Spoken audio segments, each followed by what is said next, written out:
Hello everyone, this is Ree-you-key-row-koo, and today I am super excited to show off a game that's currently a Kickstarter, links below.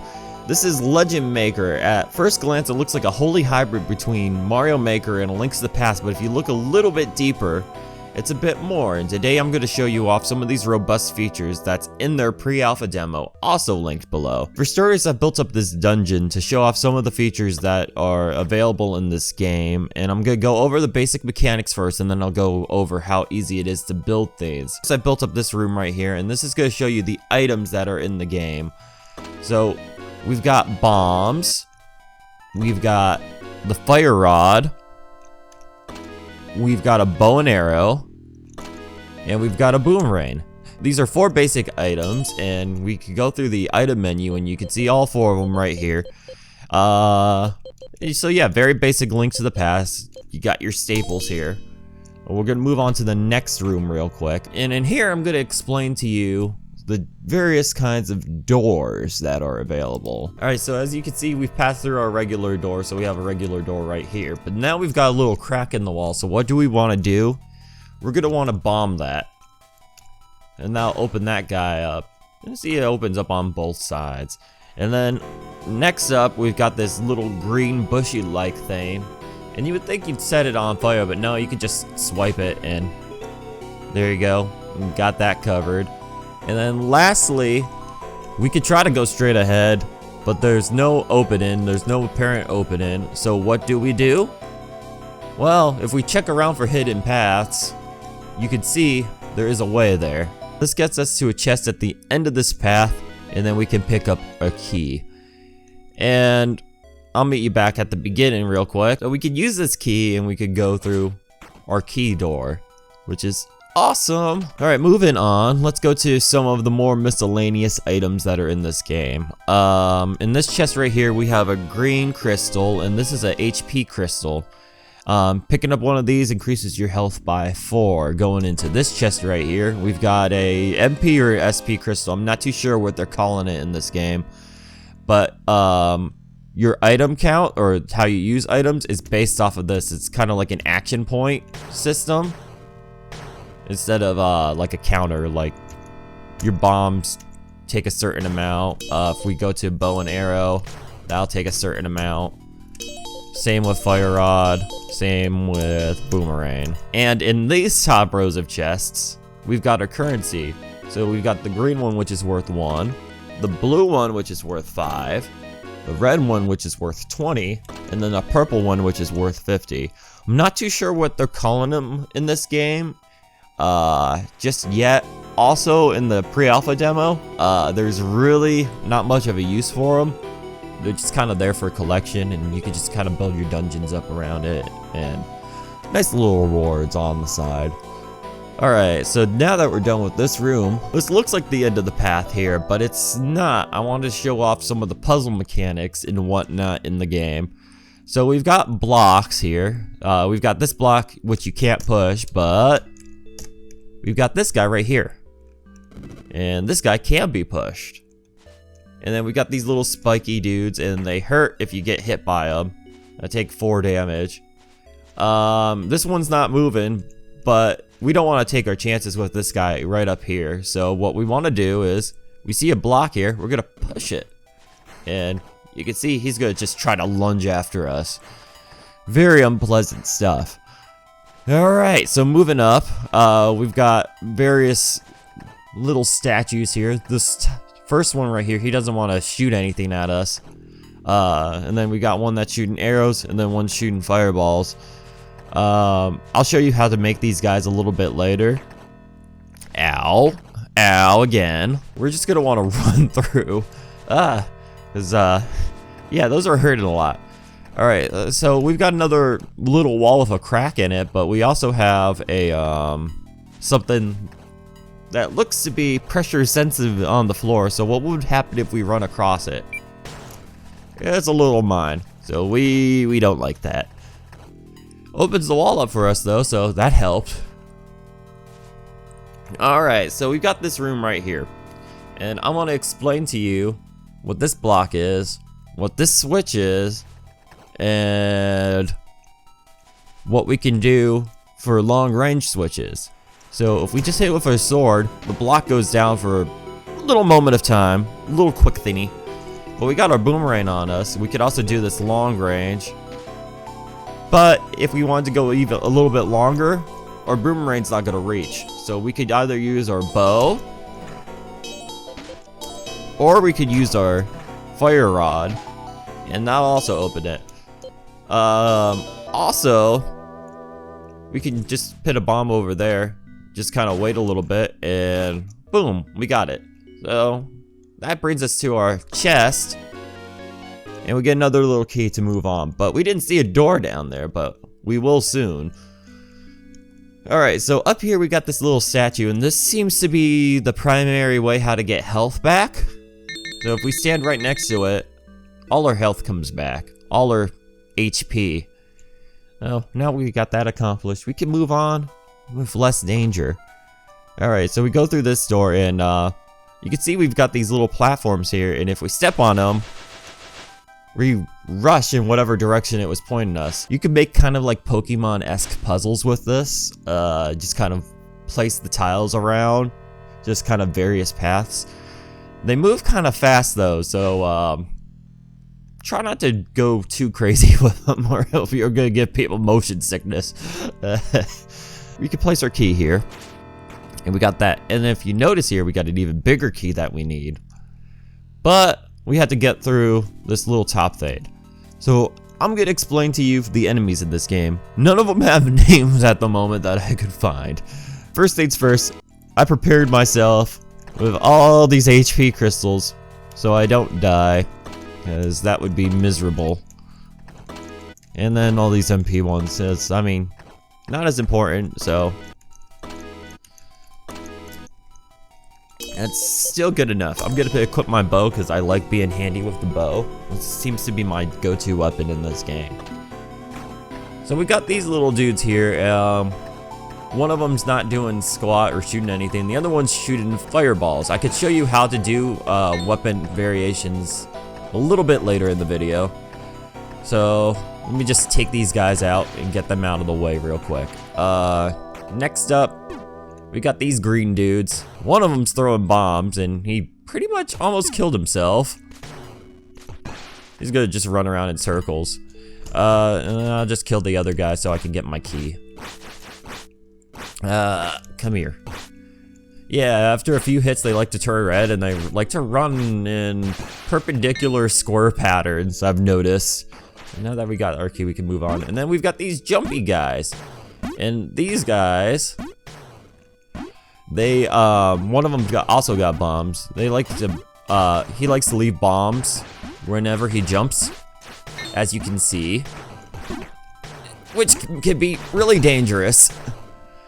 You have to kind of distance fight. Oh, I have my bow on me though, so whatever. And then this guy kind of acts like an Armos that you would see in like the Zelda series. So if you get close, he'll just kind of run gun-ho at you. And the invincibility time makes him really annoying to take down, because you can't just swipe at him and spam sword attacks on him, because he will hurt you pretty bad, pretty quick. And then we got these guys. They like to fly diagonal, and they're kind of fast, but there's really not much to them. And they got low HP, so. Alright, and then we also got these guys right here. They like to do charging attacks. But they also got extremely low HP. You can take them down in one swipe. And that leaves this guy, this demon-looking dude, and he likes to charge you as well. He also has another variation that throws bombs, but I found if I stuck both of them in the room together, that would be too hard for me. I just only stuck one with the key in there. That's not all the enemies. There's one more enemy type, but I'll show you that in a second. Let me just pick up our nice little boss key, and I can also show you the flame rod, what it can do. You can also set these little torch pedestals on fire, but at the moment, they're not linked to doors. Not yet anyways. I assume that's gonna be something in the future, so that way you can have like a locked trigger mechanism. Just open up the following door. That'll be awesome. Gonna make our way to the bottom here with little here. And place some bombs there. Pretty awesome. I also created kind of this one-way door thing. So if you want to create an area that you don't want someone to backtrack to, this setup is quite nice. You got this guy, which is pushing them off to the side, and then you can just hit your sword or whatever here, and then you can't get over there again. Well, you actually can swipe through there, so you have to place one more block to like either the left or right, depending which direction that you're facing. But I'll show you the fix for that in just a second anyway. That's a little one-way mechanism, so we're gonna just go through the door, and here's our little point of no return. I did the same thing here. If you hit that and you go across, you can't go back, you can't do anything. I think you can't even bomb it. Yeah, you can't even bomb it, just kind of a point of no return, so you can stop people from backtracking. And I want to make it look as intimidating as possible, so I placed all these torches here, make it look like it's a boss area, and also to make it look like that shit's going down, place 2 health things right here, just to make it look like it's like, oh, they're giving me all this health. I hope nothing horrible's at the other side of this door. And here we are. Here's the boss. And it's nice and intimidating. There's fireballs flying everywhere. Ah, crap. I meant to... let's use the firewall. And this guy is just a variation of the red demon dude. He just takes more hits, and we gotta be a little bit careful not to let him lure us to the edges, because fireball central, and now he's dead. But there's actually 3 other variations to this guy, so I wanted to show those off too. So I made a little jail cell for all his buddies here, and we got one dude who's super hyper with bombs. I'm just gonna kill him with fire. And we got this guy right here, and he also shoots fire. Ow. Oh god, he's got me trapped. Oh, don't like that. Ow. Just heal up real quick. And then the last but not least, we got Mr. Air Dude. There's really not much of a difference between the Air Dude and the Fire Dude, except I guess, I don't know. Fire Dude just does maybe a little bit more damage, I guess. And got the same AI pattern. It'd be cool if fireballs did splash damage, but that's besides the point. So yeah, that's all 3 of these guys. So now that we've killed all the enemies here, we've walked through the whole entire dungeon, I'm just gonna take this key here, run up through, and you can see the music changed. We've reached our goal. We wanna hit the orb.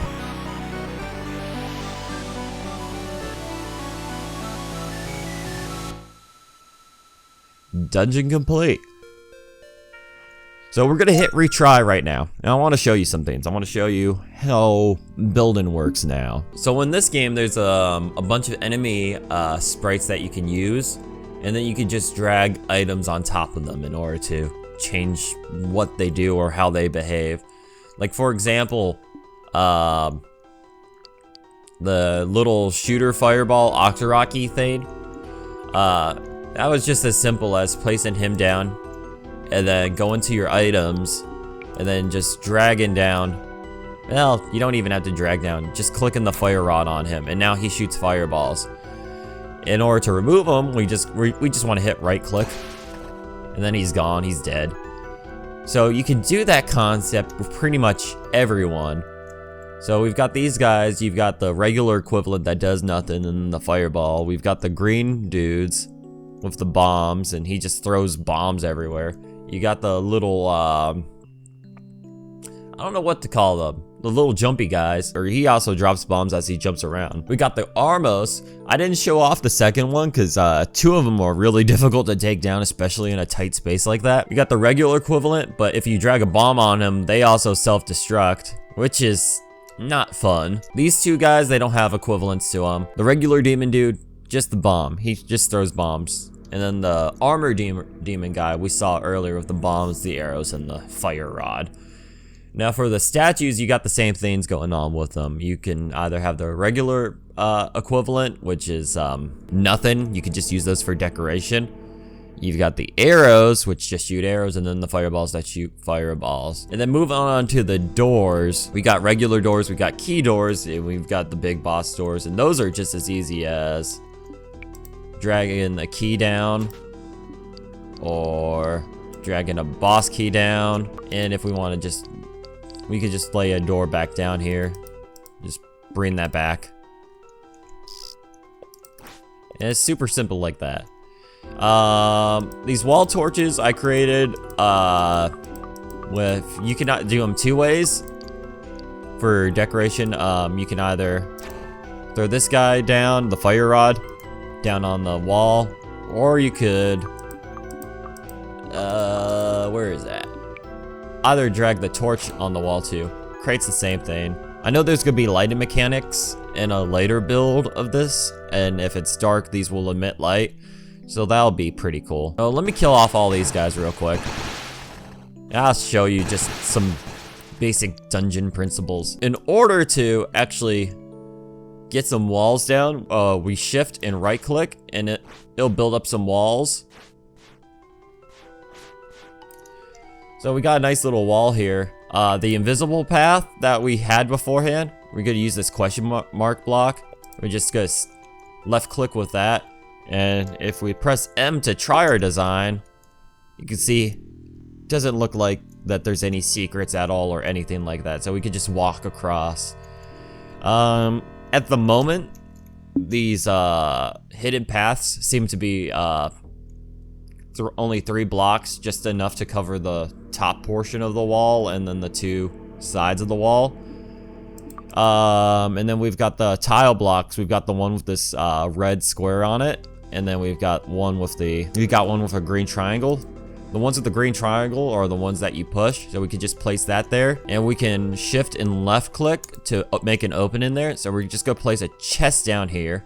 And then we can put some kind of reward. So I wanted to put like a purple rupee in there. That's a good incentive, right? And that's pretty much it to dungeon building, all things considered. We just want to try that out, our design real quick. Hit the button for opening the chest, and then to get out, we're just gonna do that. It's nice and simple. Very nice and simple. And that's pretty much it to dungeon design. You can use all these elements, you can place them all over the place.